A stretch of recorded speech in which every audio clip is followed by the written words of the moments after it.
Ya en la clase de la semana pasada, el día miércoles, se recordarán ustedes que vimos lo relativo a la demanda colectiva. Se recuerda que vimos lo relativo a la demanda colectiva, cuáles eran los requisitos, o básicamente en el artículo 381 nos establecía cuáles eran los requisitos, tanto de la solicitud como del pliego de peticiones.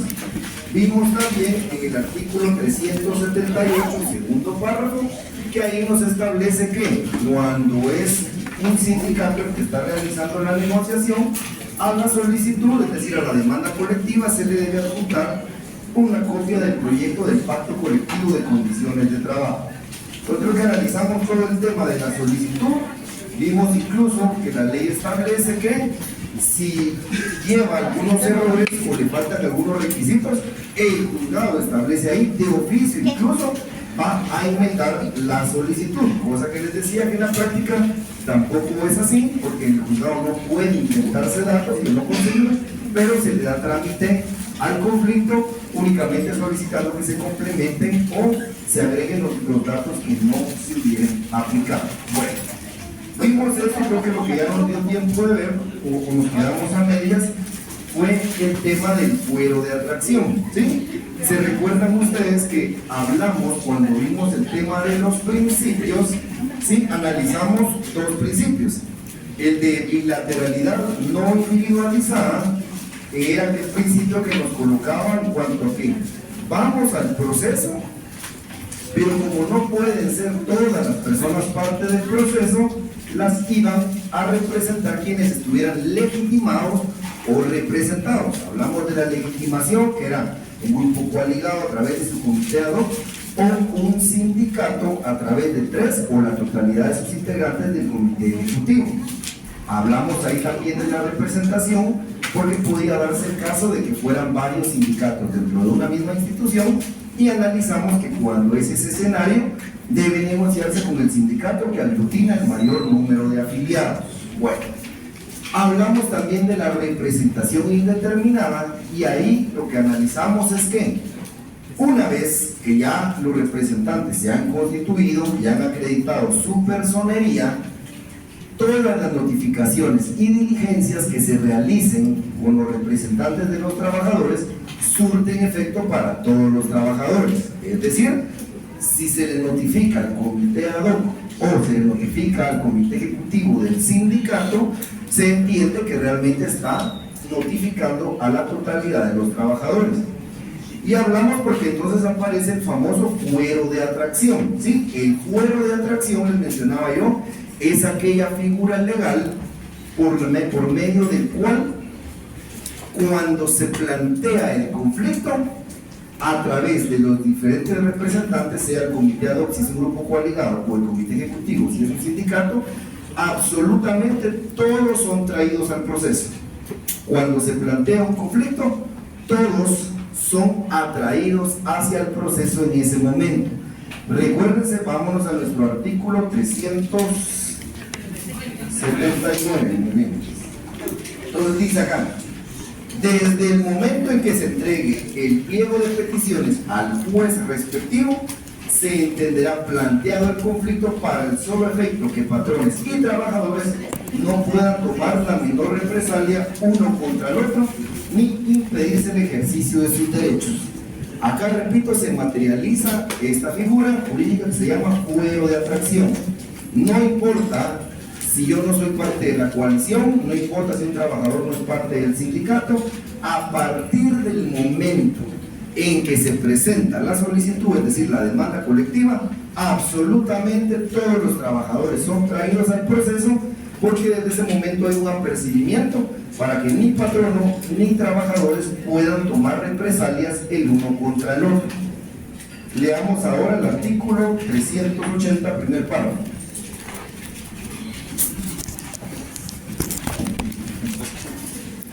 A partir del momento en que se refiere el artículo anterior, toda terminación de contratos de trabajo en la empresa en que se ha planteado el conflicto, aunque se trate de trabajadores que no han suscrito el pliego de peticiones o que no hubieran adherido al conflicto respectivo, debe ser autorizada por el juez que tramitará el asunto en forma de incidente y sin que la resolución definitiva se dicte prejuzgue sobre la justicia o injusticia del testigo.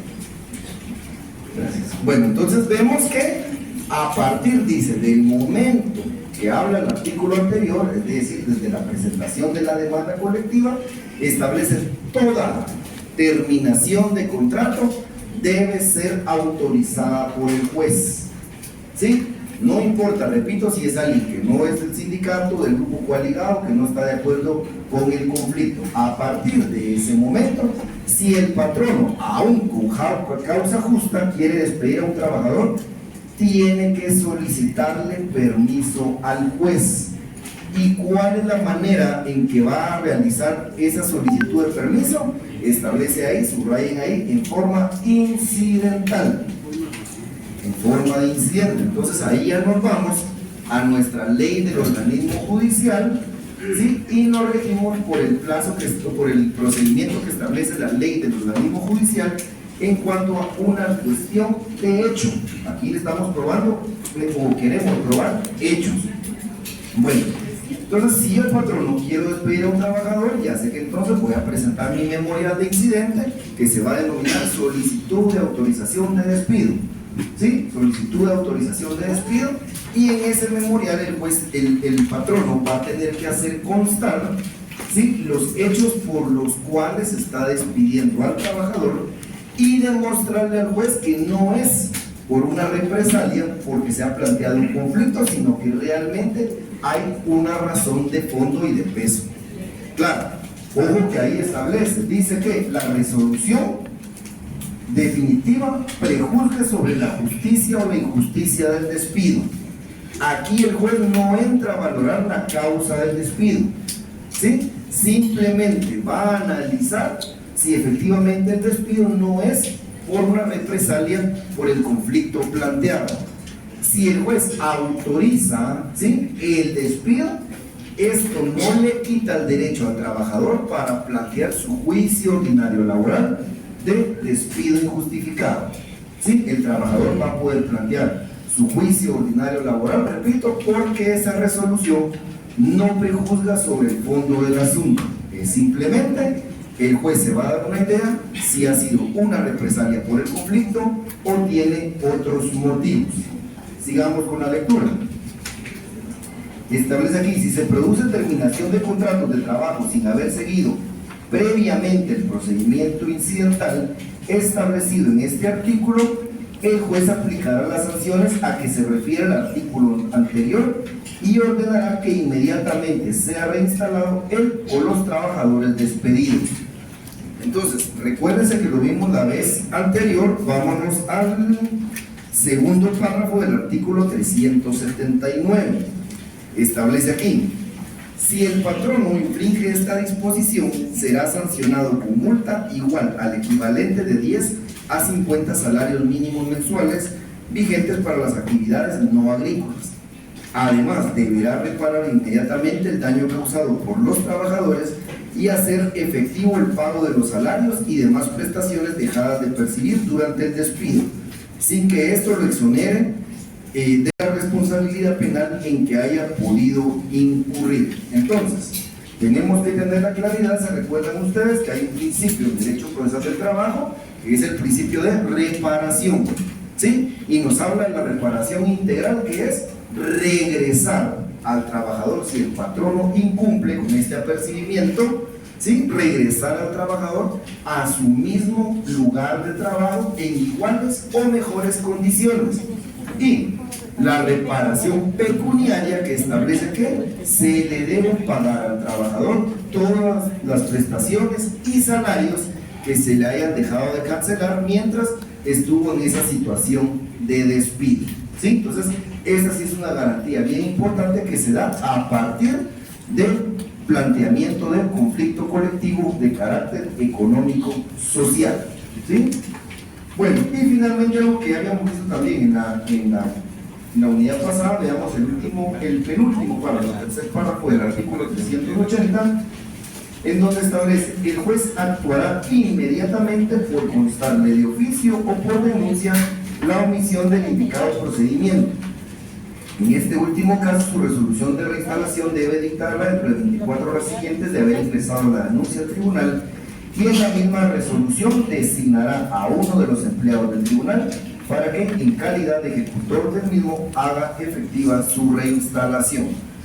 Entonces, vemos que la protección es tan amplia que incluso le da una característica especial al conflicto colectivo de carácter económico-social, y es que el juez de oficio, por constarle la destitución de un trabajador cuando hay un apercibimiento, ¿sí? Cuando se ha iniciado un conflicto colectivo, es decir, hay un emplazamiento, el juez le ordena al patrono que no puede despedir a un trabajador. Si él tiene conocimiento de oficio que esta garantía se ha vulnerado, puede él ordenar por sí mismo la reinstalación del trabajador, ordenando, repito, que regrese a trabajar en su mismo o mejor puesto de trabajo, y que además se le haga efectivo el pago de los salarios y prestaciones que hubiera dejado de percibir.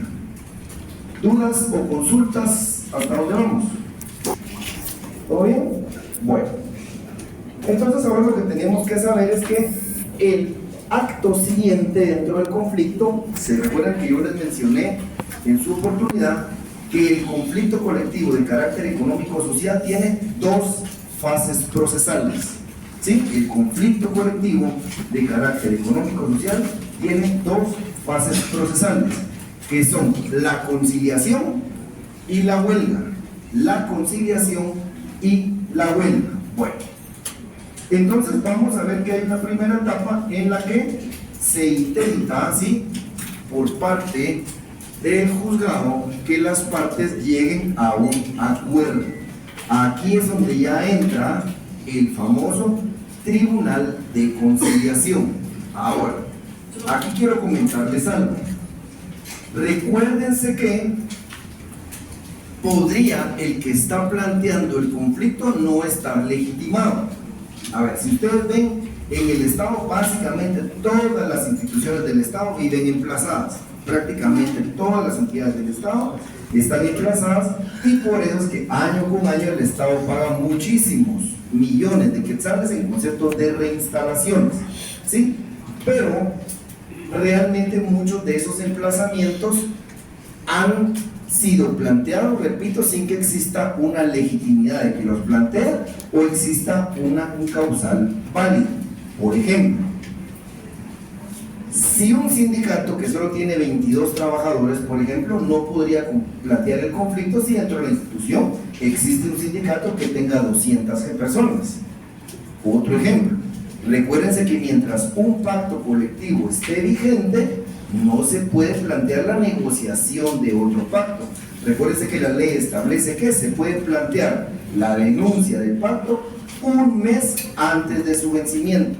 Entonces, si tenemos un pacto colectivo que todavía esté vigente para los próximos 2 años, no podemos plantear una nueva negociación. Entonces, si vamos a ver ahorita en la ley que no existe ningún trámite para que la persona interesada en demostrarle al juez que no hay una legitimación o que no hay una causal, ¿sí?, pueda tratar de detener el conflicto colectivo de carácter económico-social. Es por eso, ¿sí, Ana?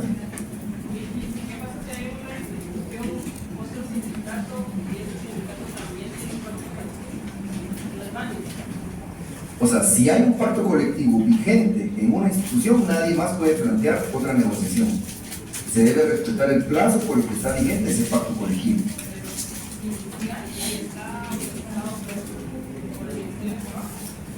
Por eso, entonces no se podría plantear un nuevo conflicto porque hay un pacto vigente que fue homologado por el Ministerio de Trabajo.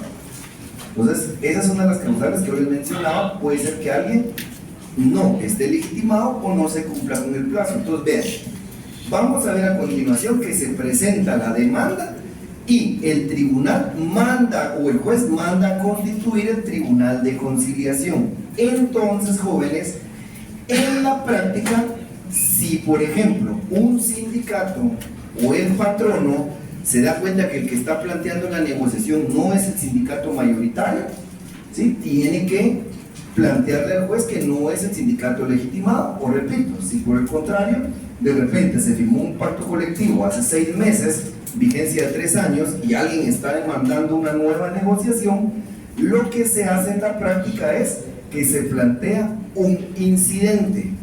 Recuérdense que la ley del organismo judicial establece que toda cuestión susceptible de iniciarse en los juzgados que no tenga un trámite regulado en la ley se va a ventilar por la vía de los incidentes. Entonces aquí, jóvenes, les digo, en la práctica esto se llama plantear un incidente de punto de derecho, ¿sí? Se va a plantear un incidente que se denomina punto de derecho. ¿Por qué? Porque entonces yo voy a tratar de demostrar que, de conformidad con lo que establece el artículo 51, si no mal recuerdo, el sindicato que debe plantear la negociación es el mayoritario, no el que está planteando el conflicto. O supongamos que hay un pacto vigente, yo como patrono voy a querer demostrarle al juez que valore que en derecho hay un pacto vigente, no tiene por qué negociarse otro, o incluso podría ser que no se agotó la negociación en la vía directa. Recuérdense que el juez también tiene que calificar que efectivamente hubo una negociación por 30 días previo a poder plantear el conflicto.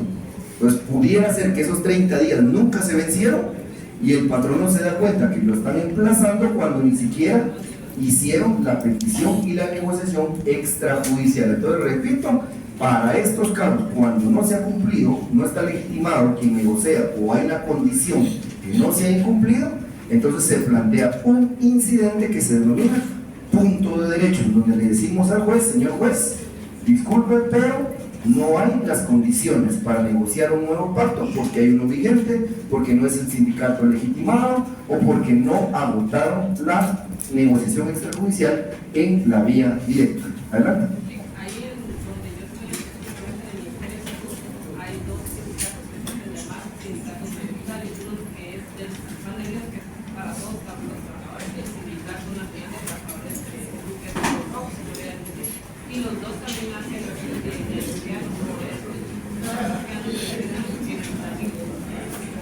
es que es lo que les digo, realmente si ustedes lo ven en la práctica, básicamente todas las instituciones del Estado viven emplazadas y solo finaliza un emplazamiento y plantean otro. Ya es muy a criterio del juez entrar a valorar esto que les acabo de decir yo de los puntos de derecho para ver realmente quién es el legitimado o no. Y realmente los emplazamientos, el único efecto que tienen, jóvenes, realmente cuando se acerca junio y en diciembre, todas las instituciones plantean conflictos colectivos para proteger que no hayan despidos.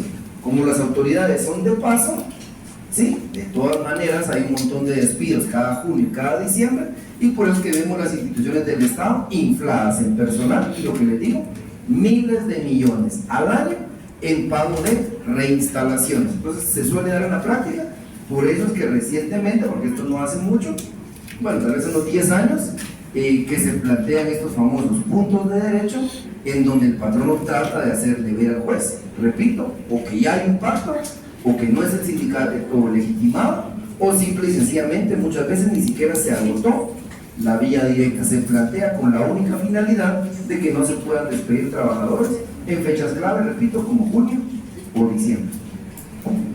Adelante. Perdón, hablando de los desplazamientos, yo tengo una duda. Siempre que hay una negociación de pacto colectivo, ¿es necesario levantar el desplazamiento? No. Comento esto porque en las instituciones donde yo trabajo se acaba de negociar el pacto colectivo y el sindicato nos informa que tuvieron que levantar el desplazamiento para poder negociar el pacto. Las horas no son desplazadas. Entonces, ¿es obligación levantar el desplazamiento o una negociación fuera?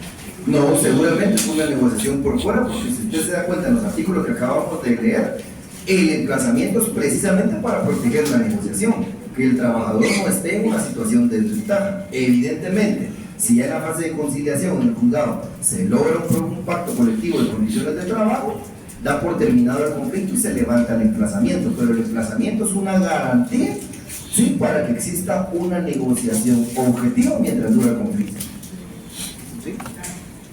¿Alguna opción? ¿Qué beneficio tienen los sindicatos pequeños entonces si no pueden negociar, sino que el patrón tiene que negociar con el más grande? ¿En qué les beneficia a ellos? Lo que pasa es que si ustedes ven el artículo 206, que es donde nos da la definición del sindicato, dice que es una organización permanente para fomentar, creo yo, las actividades educativas, culturales, o con el ánimo de un desarrollo personal de sus integrantes. Entonces realmente no tienen la ventaja de negociar un pacto, pero se entiende que un sindicato se forma con la intención de actividades recreativas, sociales, de educación. Es muy común ver las escuelas de formación sindical dentro de los sindicatos. Entonces a veces hay cursos de derecho para los trabajadores, para que aprendan de derecho del trabajo, y etc. Entonces esos serían los beneficios, ¿verdad? ¿verdad? Siguiendo con el tema, en este caso los subsindicatos, por decirlo de alguna manera, también tendrían que garantía de que no se puedan despedir, o solo legitimidad.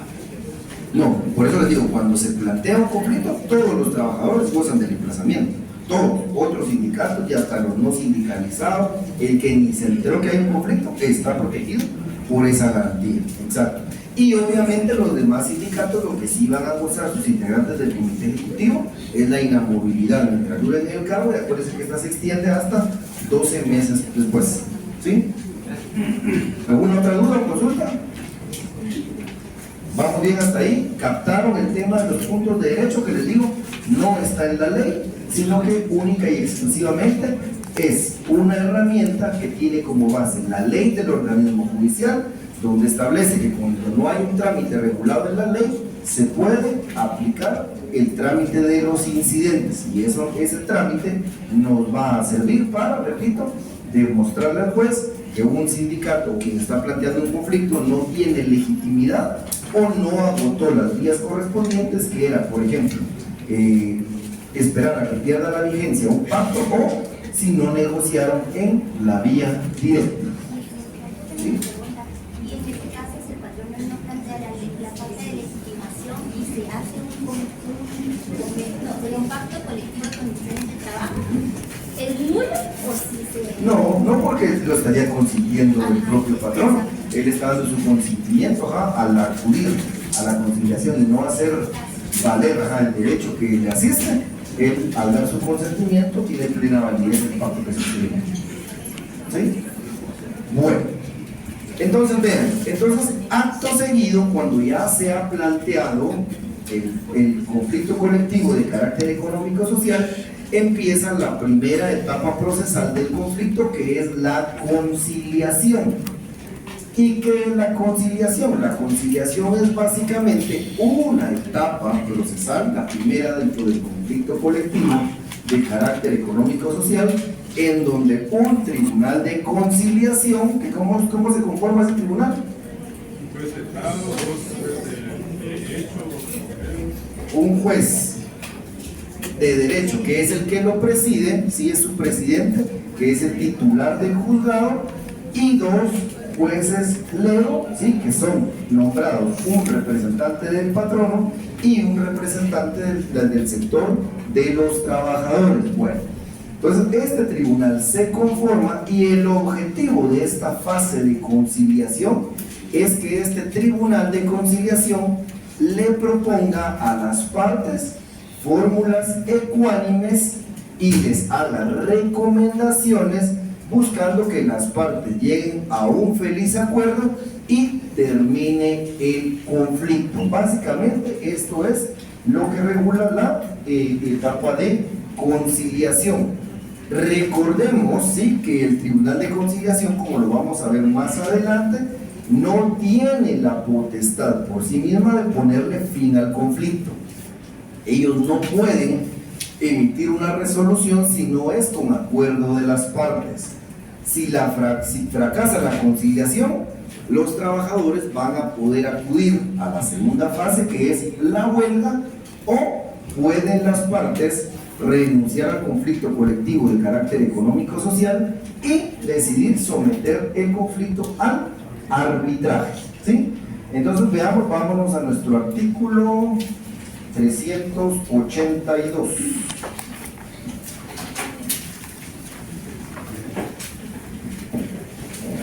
Artículo 382 establece: Dentro de las 12 horas siguientes al recibo del pliego de peticiones, el juez de trabajo y previsión social procederá a la formación del Tribunal de Conciliación de conformidad con lo preceptuado en el artículo 294. Notificará a la otra parte por todos los medios a su alcance, que debe nombrar dentro de 24 horas una delegación análoga a la prevista en el artículo 377 bajo apercibimiento de hacerlo de oficio en caso de desobediencia. Sus miembros deben de cumplir con señalar lugar para recibir notificaciones en la población donde tiene su asiento del tribunal, y en caso de que no lo hiciera, se les seguirán haciendo en el lugar señalado por la parte emplazante o por los estrados del tribunal si dicho lugar no estuviera ubicado en la sede de la iglesia. Bueno, entonces veamos que aquí le empieza a dar la ley plazos al juez para conformar el Tribunal de Conciliación. Recuérdense que como existe el riesgo, ¿sí? Hay un riesgo social de que incluso se puedan ver afectados no solo los trabajadores, porque si no, o si hablamos de una huelga, lo hemos mencionado, se corre el riesgo de que se dejen de prestar servicios o de crear bienes de consumo para la población. Es por eso que la ley le da preeminencia al planteamiento de los conflictos por encima de cualquier otro trámite. Y entonces nos establece acá, dentro de las 12 horas siguientes al recibo del pliego de peticiones, el juez dice conformará el Tribunal de Conciliación.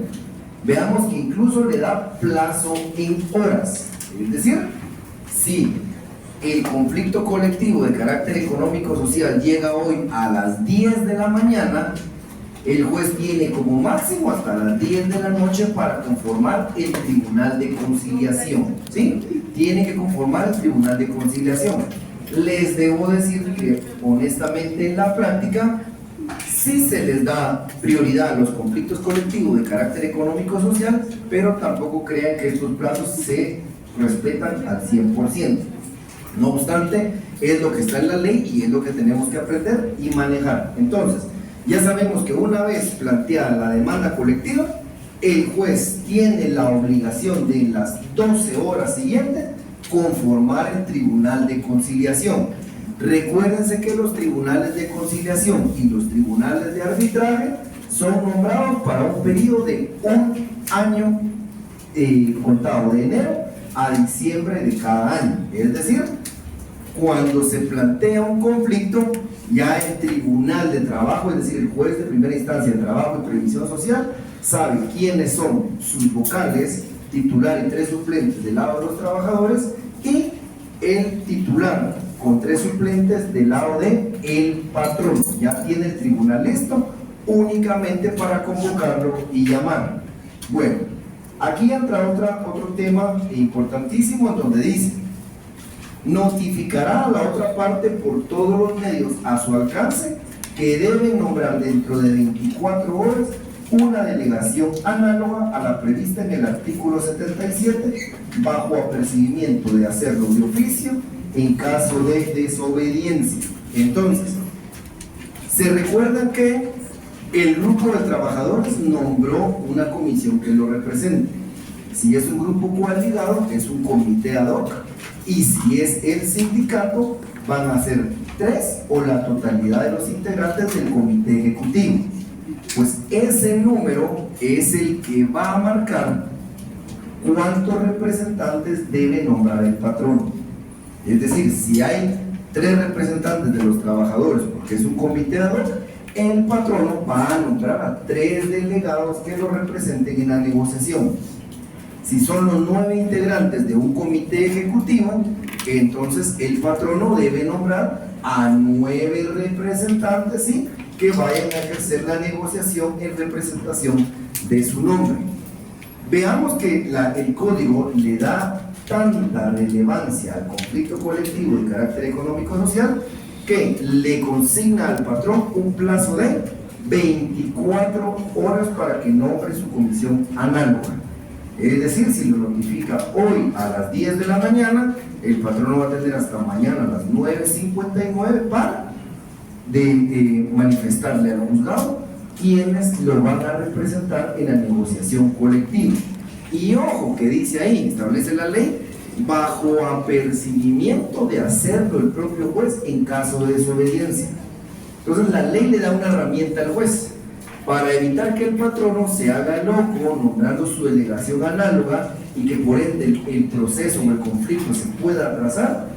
El juez está facultado para que, si vencidas esas 24 horas el patrono no nombró su delegación análoga, el juez lo puede hacer de oficio.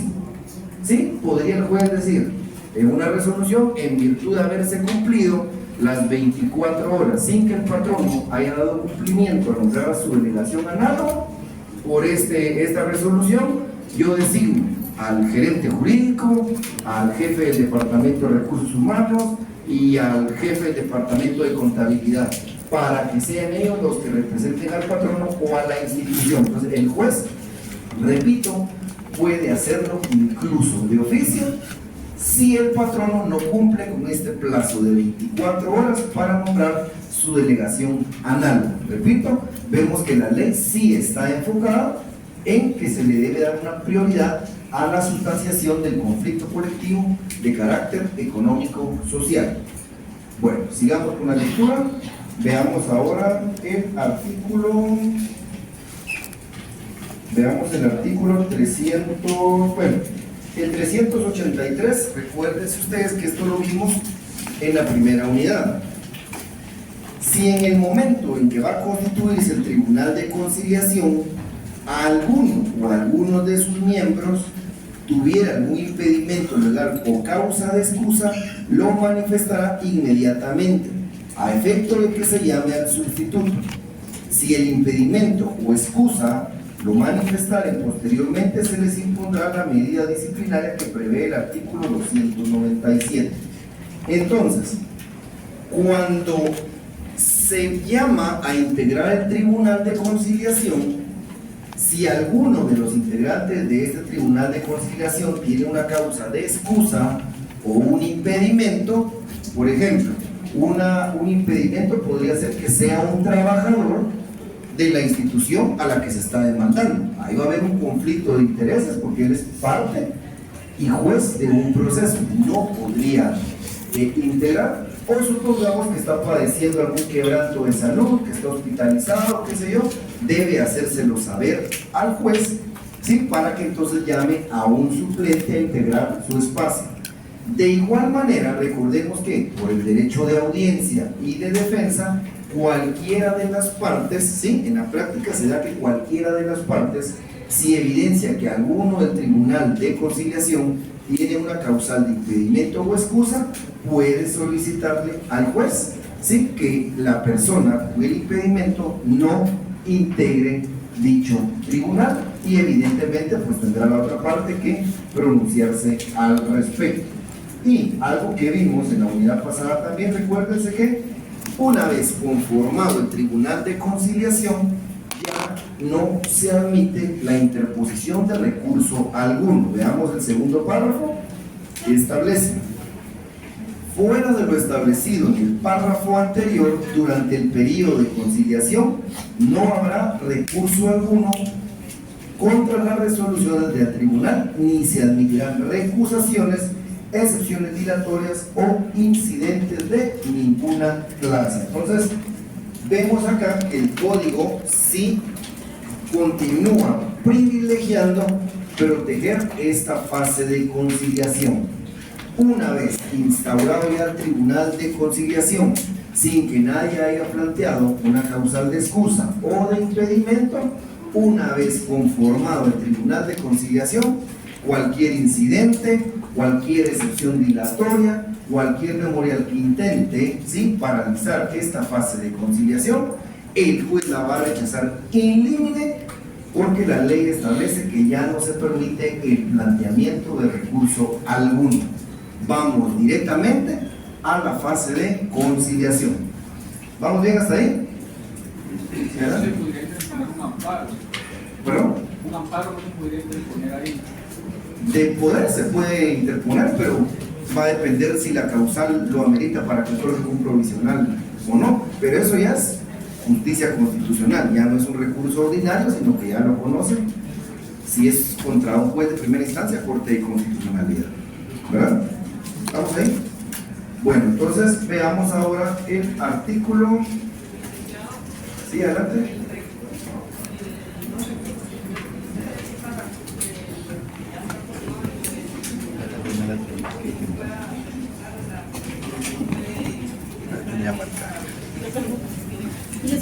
Bien, o sea, cuando, digamos, en la práctica, cuando el juzgado notifica quién va a ser el tribunal de conciliación, repito, respetando el derecho de audiencia, en ese momento las partes pueden accionar con base a la causal de excusa o de impedimento legal. Pero una vez que ya se ha constituido el tribunal, en la audiencia que vamos a ver a continuación, a partir de ese momento ya no cabe la interposición de recurso alguno, ni de excusa, ni de impedimento, ni incidente, nada por el estilo. ¿Sí? Bueno, veamos entonces el artículo 384. Artículo 384. Y nos establece el artículo 384. El Tribunal de Conciliación, una vez resueltos los impedimentos que se hubieran presentado, se declarará competente y se reunirá sin pérdida de tiempo con el objeto de convocar a ambas delegaciones para una comparecencia que se verificará dentro de 36 horas siguientes y con absoluta preferencia a cualquier otro negocio. Entonces veamos pues. La ley le establece aquí al juzgado que no importa que tenga la agenda llena. Por ejemplo, si ustedes presentan ahorita una demanda de juicio ordinario laboral, les apuesto que les van a dar la audiencia para el juicio en mayo o junio del año siguiente. Están saturadísimos los juzgados cargados de agenda. Entonces, este artículo que acabamos de leer le otorga la facultad al juez para, no importando la agenda que tenga el juzgado, se le va a dar preferencia al conflicto colectivo de carácter económico-social. Vean esa parte, dice se le dará preferencia sobre cualquier otro negocio. ¿Sí? ¿Y cuál es el plazo que tiene el Tribunal de Conciliación para programar la audiencia de conciliación? Son 36 horas siguientes a su conformación. Si ustedes ven el artículo, dice, bueno, dice, una vez resueltos los impedimentos, si alguno de los integrantes del Tribunal de Conciliación presentó su excusa o su causal de impedimento, o si alguna de las partes lo hizo, una vez superada esta etapa, ¿sí? Y ya habiéndose recurrido a la figura del vocal para integrar el Tribunal de Conciliación, dice, se declararán conformados, dice, se declarará competente y debe proceder a convocar a las partes a una audiencia de conciliación dentro de un plazo que no exceda las 36 horas siguientes. Es decir, va a ser ¿qué? Día y medio, más o menos, ¿sí, verdad? Posteriores a la conformación del tribunal. Recuérdense que aquí estamos hablando que todos los días y horas son hábiles, ¿sí? Entonces vemos que sí le da cierta prontitud para que los trabajadores, para que el juez o ya el Tribunal de Conciliación, rectifico, ya debidamente constituido, convoque a las partes a una audiencia de conciliación. Exacto. Esas 36 horas es ya para llevar a cabo la audiencia de conciliación. Ahora leamos el artículo 385. Artículo 385 establece 2 horas antes de la señalada para las comparecencias, el Tribunal de Conciliación oirá separadamente a los delegados de cada parte, y estos responderán con precisión y amplitud a todas las preguntas que se les hagan. Una vez que haya determinado bien las pretensiones de las partes en una acta lacónica, hará las deliberaciones necesarias y luego llamará a los delegados a dicha comparecencia, a efecto de proponerles los medios o bases generales de arreglo que su prudencia le dicte y que deben ser acordados mayoritariamente por los miembros del tribunal. Bueno, entonces veamos que el juzgado va a señalar, por ejemplo, notifica a las partes y establece que la audiencia, ¿sí?, de conciliación se va a llevar a cabo el día miércoles a las 11 de la mañana. Esa es la hora de la audiencia.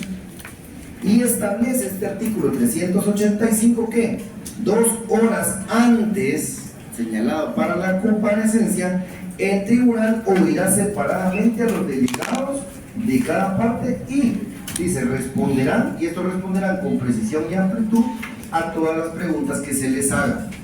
Entonces, el Tribunal de Conciliación, ¿sí?, fija la audiencia para las 11 de la mañana y puede ser que cite a los representantes del patrono a las 9 de la mañana y a los representantes de los trabajadores a las 10 de la mañana.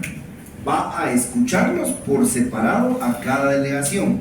Sí, digamos, si es el grupo de los trabajadores, les va a plantear, miren, tenemos el proyecto de pacto o el proyecto de convenio colectivo,